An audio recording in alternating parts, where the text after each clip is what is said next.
What's up, board game people? This is going to be a bit of a different and likely my longest video to date. Today we're kicking off a new series titled Month in Review, and today's episode will cover all of March in review and be a bit of a catch-up with several months of content shoved into one. Ever wonder what I've backed and at what levels? What I'm playing? What the heck is going on with the channel? This will cover all of that and more. Usually these videos would be quick updates, but today's is special. So before we get started, it's important to note that all opinions expressed are my own. I do not receive any money for making this video from any companies. I don't work for any game companies, and they likely have no clue who I am. I'm a mouthy consumer, and if I get things wrong or we don't agree on something, please let me know in the comments and we can discuss. If you like this type of board game and crowdfunding content, please hit that subscribe button. For a non-limited time, it's free and it'll always help our channel to grow. So where to begin? So much has happened in the last few months. Let's start with a run-through of everything that's physically arrived at my doorstep in the last month or so. First up is some filming equipment that I needed to help improve the quality of my unboxings and reviews. I've had a few unboxings posted, and I'm aware they're not the best. I want to make them better though, so this is the first step in that direction. First, I purchased a really nice black table mat from Amazon. It's huge, and it seems to be working really well as the background for all of these shots. I also got a new boom stand that holds my iPhone for a top-down view of my tabletop. This will let me film unboxings and reviews while getting one of the most important angles that's almost impossible to get otherwise. Hopefully these two items will improve the quality of my unboxings and reviews going forward, and you'll have to let me know what you think when I post my next unboxing soon. Then comes the games. I got a ton of games in. First up is the Hunters AD 2114 Gameplay All In. This was a bit of an impulse buy after hearing good things on the KOA Discord. I checked it out on BoardGameGeek, saw survival, crafting, and that the game had an interesting campaign, and I found that late pledge button and grabbed a copy. Shipping was super quick and everything arrived in great condition. I'm looking forward to hopping into this one soon. The new pack of Imperium came in for my premium subscription, so I'll save that for an unboxing coming very soon. Next up in this very large box is more content than I know what to do with. Wolfenstein came in. This was a late pledge of everything I could get my hands on unassembled, because I secretly hate myself. So I see a lot of building and gluing in my future. I just hope the instructions are good. The next box up is an all-in pledge for Destinies that I got off the Geek Market on BoardGameGeek for a good deal. This came with everything in shrink except for the core game. I'll probably still do an unboxing for all this very soon. I think it's going to be one of our next board games to get tabled. Then we have a large box from Miniature Market. I hopped in on their Markdown Madness sale and grabbed a few things I thought we might play. I grabbed the first 3 Unlock adventures. We've been playing through Catch a Killer monthly boxes and we love escape rooms, so I figured we will at least give them a try. I also snagged 3 boxes of Shadows of Brimstone Forbidden Fortress set to go with the core box that I got for winning a Super Bowl bet with my wife. I'm also going to add Shadows of Brimstone to the news and updates videos going forward, so if there's something to tell, you'll hear about it.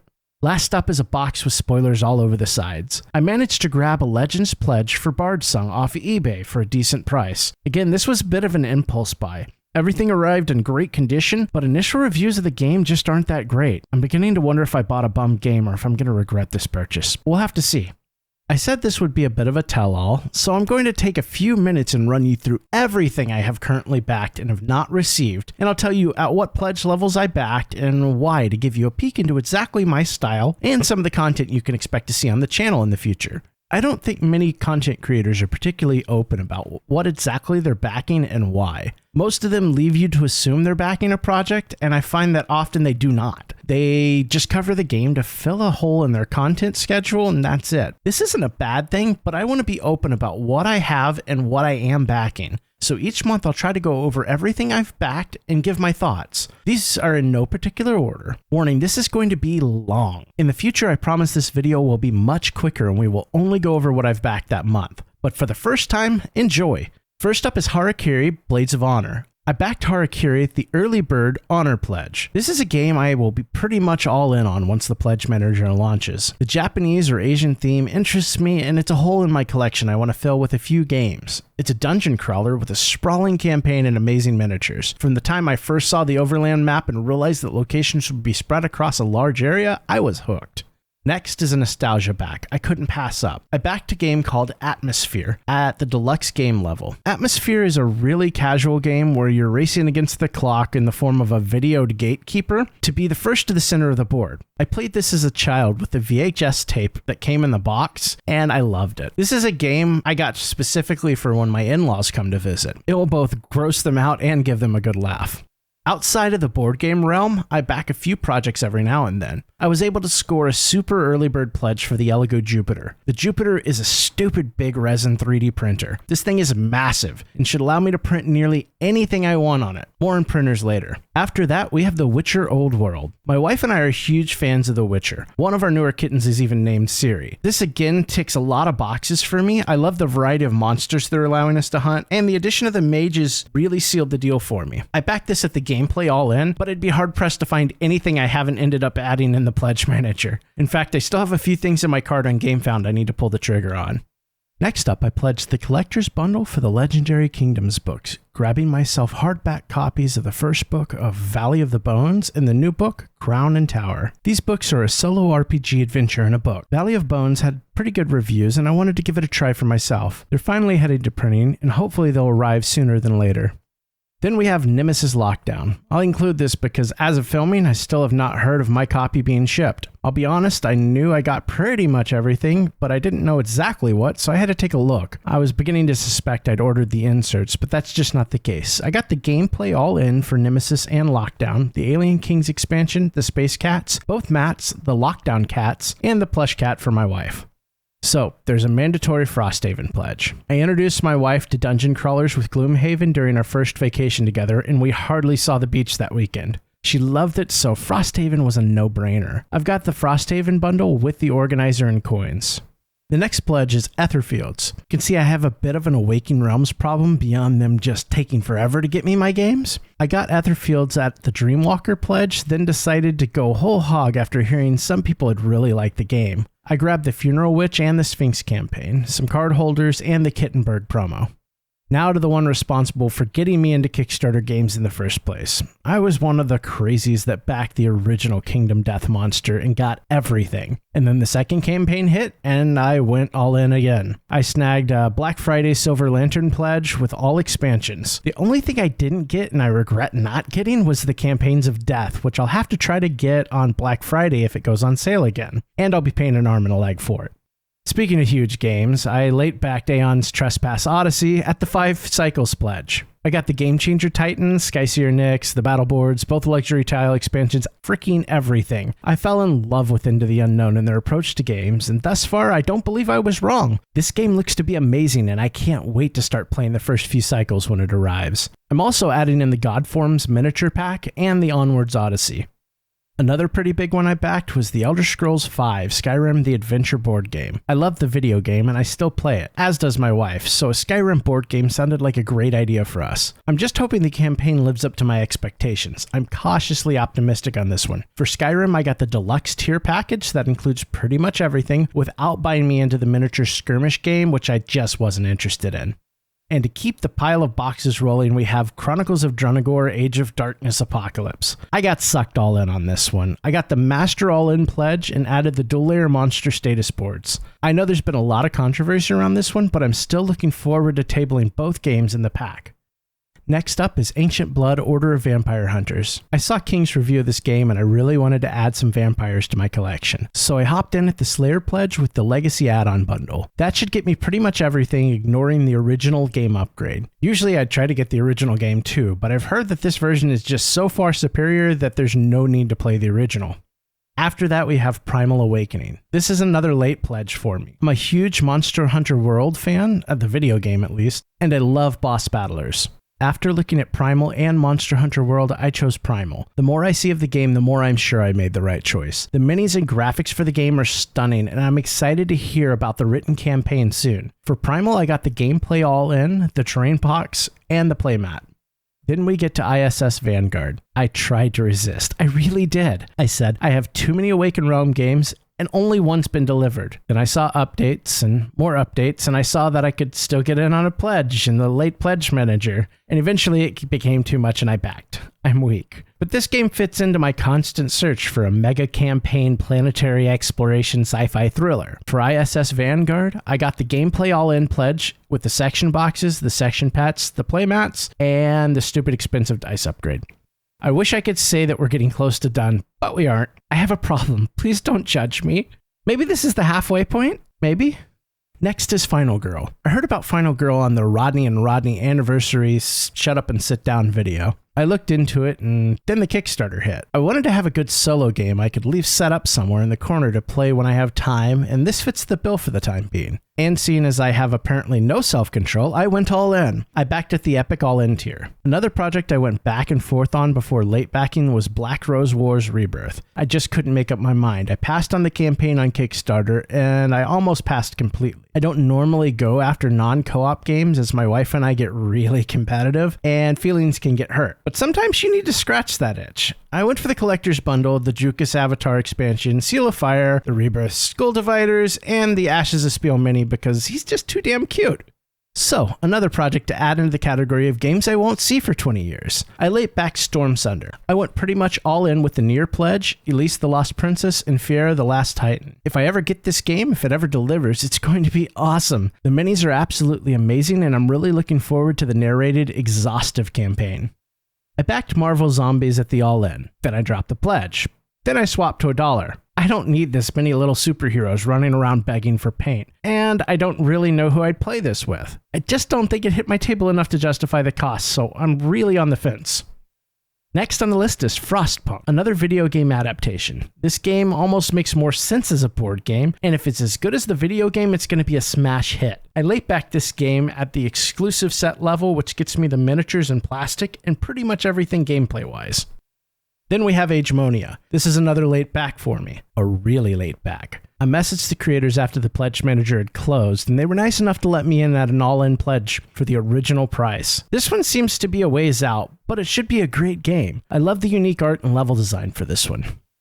The next one is another huge one. I laid back Tanaris. I'm an old retired GM, and when I found out that the RPG could be played without a GM, I was all in. I got everything except for the paint jobs. I stupidly think I'm going to get around to actually painting some of it. I got the board game, arena, the RPG, everything. I also got the add-in pack in the PM, so yeah, one heck of a big box is incoming sometime soon.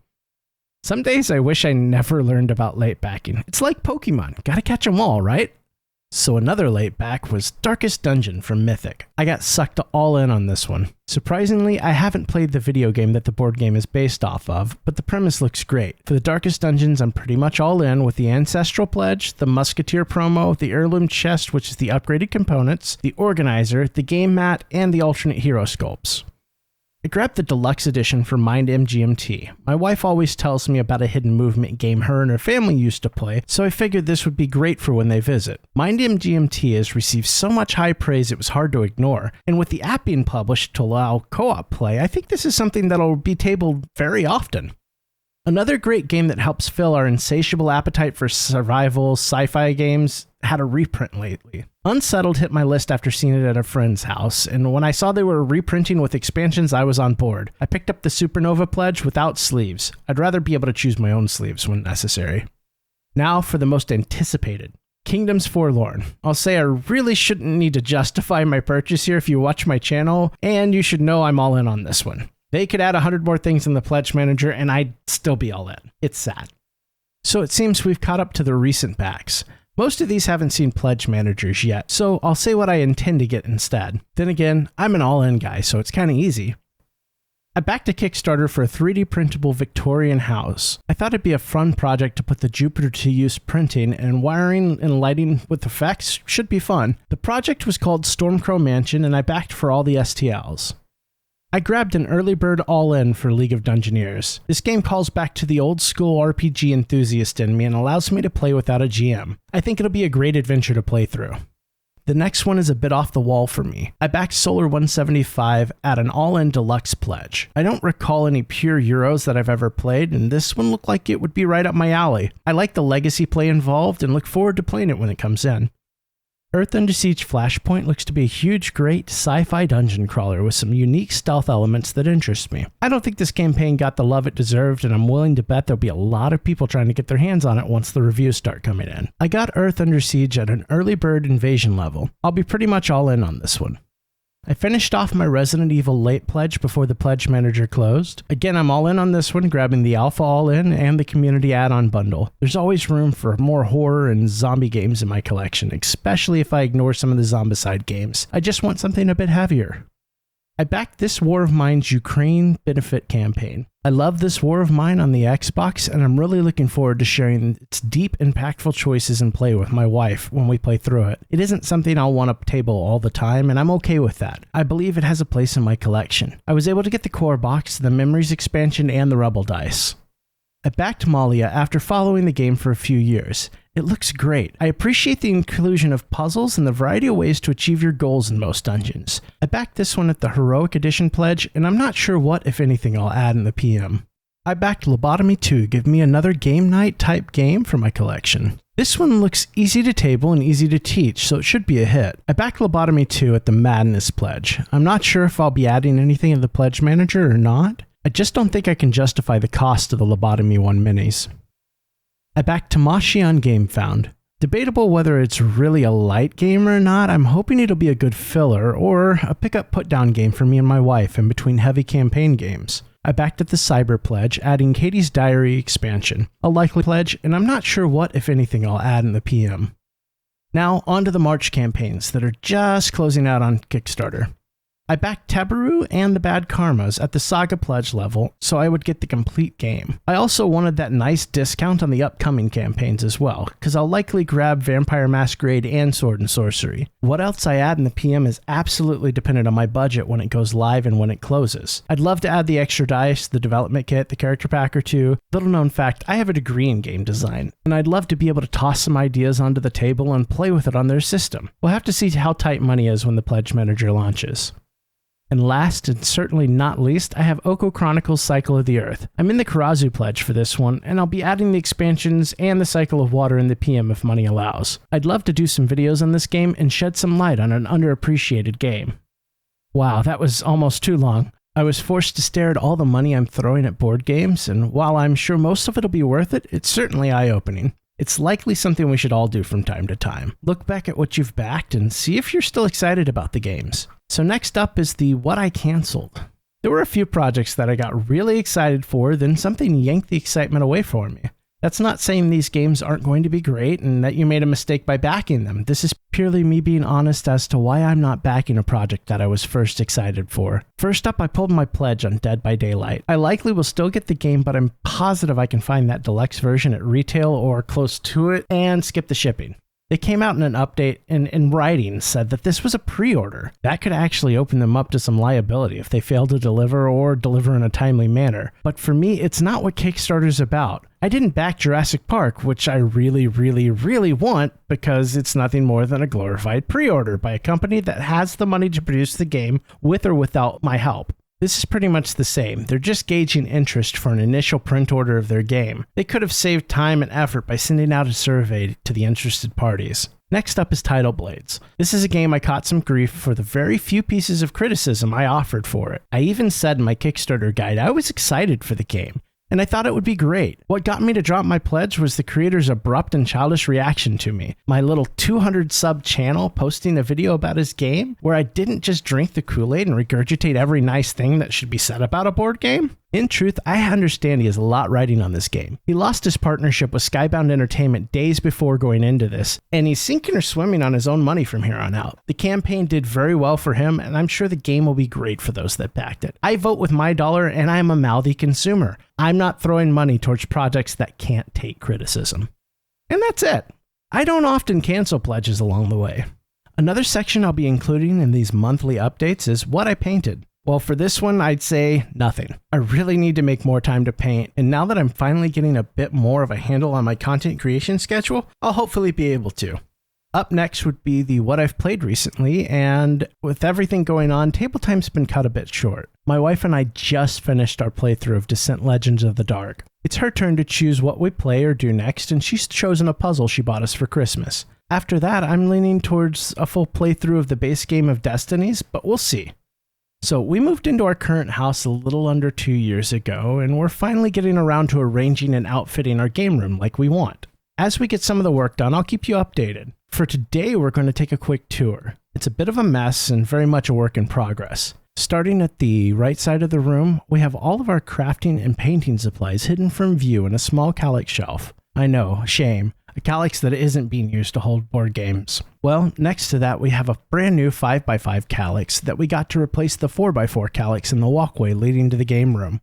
There's some games that we're purging in the 5x5 still. I'm looking at you, embarrassing multiple copies of Monopoly. Some of these games came into the house with my wife. There's actually still plenty of space here once I condense things a bit, and the 4x4 is largely still empty. So I have a few more months until I need to find somewhere to hide more games. Past the calyx is my game table. Got the hobby zone set up for Christmas and it's been amazing. It's nice to be able to browse through all my old paints without having to dig through boxes. Under the window is storage and it's mostly filled with miniatures. I have an embarrassing amount of Warhammer backlog hiding down there, a plastic bin full of Reaper miniatures I saved from my recent purge of over 1,000 Bones minis, and then the remainder of Kingdom Death expansions I've not put together yet. The Lego sets and display cases are due to be put on the walls in the living room once I find some suitable shelves, and the other desk is my wife's craft desk. It's currently covered in the pieces of our Warhammer Age of Sigmar starter set we need to eventually paint. Next is the bookshelves with very little to do with board gaming and mostly just covered in dust. Eventually we want to put some display cases in the back corner, but that's still a ways off. We had an extra TV when we moved in and the game room had a mount for one, so we just stuck it in here. I recently got an Apple TV box so we could mirror our iPad for game nights and it's worked perfectly. On the shelf you can see the small resin printer I currently have and the wash and cure station. In the future you can be sure there'll be videos of printing terrain and other components for different games. I also have 3 more FDM printers in another room of varying sizes to use for printing robotics projects and stuff, but that's a subject of another video. So that's the 10-cent tour of our game room in all its messy glory. I have grand plans of building us a specialty gaming table for the space, and as those plans come together, I'll be posting some videos on it. I have a few more wife-requested projects I need to work through first before I'm allowed to start, so it won't be in the near future, sadly. So let's wrap this up. There are 2 more things to cover. Number 1 is channel updates. This is a small channel, but I'm really working hard to grow it into something useful to gamers. I'm so appreciative of all the warm feedback I've received along the way, and I hope it only gets better from here on out. We've passed 10,000 views this month, and that number grows faster and faster each day. It's amazing. We blew past 200 subs this month also. Again, that's something I never expected to see when I started this channel on a whim. I started Critical Fail to fill my want to give something back in the content creation space. I previously streamed video games on Mixer and Twitch, but due to family issues, I found it harder and harder to daily put on a happy face and try to entertain. I needed something I could do when I felt up to it. And after a really long break from streaming, I decided to give YouTube a try. And I'm really glad I did. YouTube's board gaming community is excellent. It's a warm and inviting space, and I can't say enough that the majority of the reactions I've gotten to my videos just makes me want to create more and better content. To that end, I'm working in several different directions. First, I've hired an artist to help create a professional logo and banners for YouTube and other social media. Graphics are not my thing, so having someone else do it is a huge load off my plate. I've hired a gentleman who's created several logos for esports teams, including some at the university level, and I'm hoping he can come up with something eye-catching while still being familiar to our current logo. You should start seeing the new logo very soon. I'm also working on getting my filming set up to be a bit better. You saw the new boom stand and the map for unboxings. In the future, I would like to get some lighting and a gimbal for taking B-roll shots. I film with my iPhone Pro right now, which works, but in the far future, maybe a better camera's in the books. We'll see. I'm really working on tightening down my content schedule, so videos like these hit when they really should, like in the beginning of the month. A lot of creating that schedule has been figuring out what type of videos you all would want to see. If you ever have any ideas for videos, let me know. You can post in the comments. I try to read all of those. Or you can reach me at the contact email listed in the description of all my videos. If you ever have any suggestions, or even if you have questions, feel free to drop me a line. So every month I'd like to leave you with a few projects I'm really excited about coming in the future. Well, for this month, I really only have one. In May, we'll be seeing the Gotham City Chronicles Season 3 hit. With this season, they're trying to do a rework of all the previous content to allow for full co-op and I believe even solo play. I've never played, and I really want to hop in and grab everything I can to catch up if the budget allows. I'll be sure to post more if I find out any juicy details. Thanks for watching, everyone. I know this has been a long one, and I promise these will be much shorter in the future, but hopefully this pulls back the curtain a bit, and maybe you learn something about me or the channel. If you have any questions or suggestions, reach out through the comments or send me an email. If you aren't subscribed and enjoy this kind of board game content, please consider subscribing and helping us grow. Thanks for everything, and play something fun tonight.